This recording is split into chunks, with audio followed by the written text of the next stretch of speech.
Now, having taken ambassadorship for South Africa in multiple African countries, Rakgadi Ntshadi Tsheole has put a spin on the concept of retirement, spearheading initiatives across mining, agriculture and tourism sectors. She has taken up the gauntlet of empowerment for the Moreland community. As we celebrate Women's Month, we turn the spotlight to women in leadership. I'm joined now by Rakgadi for more. Rakgadi, thank you so much for making the time to join us. Of course, we're very honored to have you on today.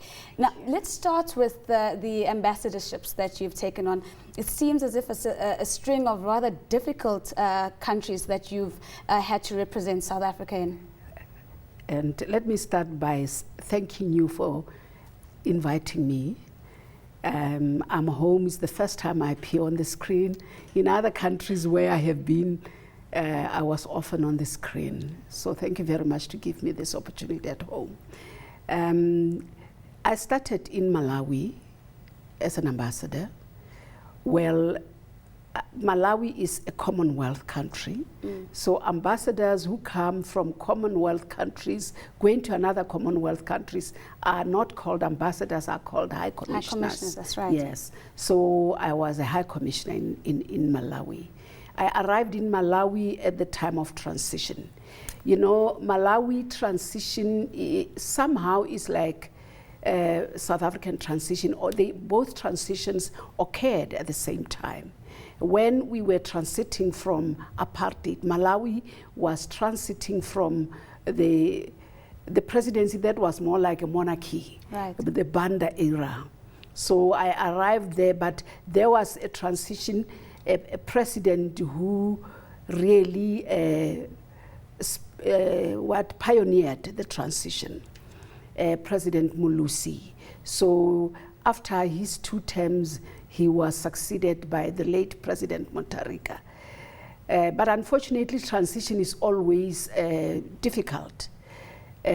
From the era of Banda, apparently during Banda's era there was no problem of food security. But with the transition, there was a lot of challenges on food security when I arrived in Malawi. Rakgadi, yes.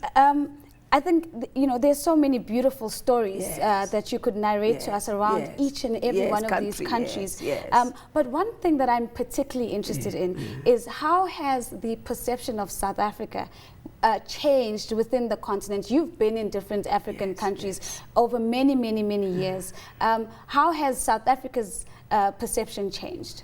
South Africa's perception has changed tremendously. Unfortunately, as South Africans, we seem not to be aware of the respect that other African countries have for us. Right. There are perceptions which I think somehow influence our thinking, and to a certain extent, maybe our attitude towards our other sister countries on our continent. But my observation and my experience is that other sister countries on the continent respect South Africa. You know, as a head of mission, an ambassador, a high commissioner, the number of applications for visas is unbelievably high. Everybody wants to come to South Africa because of this image, positive image that they see about South Africa. Let me turn it around, Rakgadi. Yes. When you've been in other countries and yes. South Africans came into those countries, did you find that the South Africans carried themselves in a manner that was appropriate? Because oftentimes South Africans are, sort of come under the spotlight, in a negative spotlight, for thinking that they are the big brothers on the continent. I did not notice much. I didn't, because fortunately most of South Africans, we build a relationship and we create that opportunity for all South Africans to come to the embassy. And when they arrive at the embassy, then we talk to them. We indicate to them that this is how you should behave. So we make sure that we guide their behavior We change, if they have any mindset, we change it there and there. Yes. It seems, Rakgadi, that diplomacy still runs in your blood quite heavily. But let's come out of the diplomatic world, yes, and let's look at life after diplomacy. And one would says on a piece of paper says that you're retired, but now more than anything, I know that you are heavily instrumental in the empowerment of the Muruleng community. Talk us through some of the key projects that you're working on. Yes, when I arrived in South Africa at the end of last year in December, in January, it was something that I had always longed for. I am an old woman and I had not lived in my community for the past 40 years. And I had always had this longing. I had observed my community from a distance, and I always had a longing to contribute in a certain way, to change their mindset in a way. I arrived and I found developments, and it was quiet. And then I said, no. It can't be like that. If developments are taking place, what policy is there to ensure that the community benefits, to ensure that the community knows what is happening? And I immediately volunteered to say, I will take that as, we call it stakeholder interests. So I just got onto it. I created a database for the unemployed.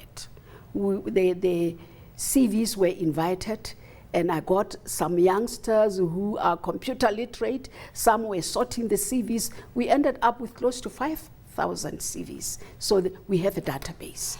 Now, Rakgadi, one of the really interesting things that you're working on is this model of using traditional governance to bring empowerment. The one that we know of more than anything is obviously the Royal Bafokeng example. So how have you managed to bring the structures of traditional governance such that they accelerate the developmental agenda of the existing political structure? Yes, to be honest with you, it's not easy. It's not easy, but we are making progress. They have started appreciating what is in place. Some of the things are things which started even before I joined the community, to reorganize the structures, to make sure that the Mahosana, who are the village heads, understand their roles.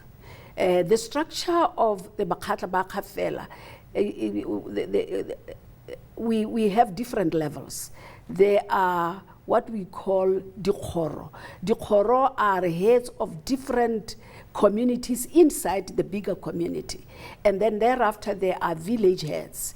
So they have been restructured, they understand their role, that their role is to know the needs of the community, of the villages. And they must report to the headquarters of the village, of the community, of the needs of their community, and so that there can be a structure or a mechanism that can address the needs of their communities. Rakgadi, so they really understand their roles now.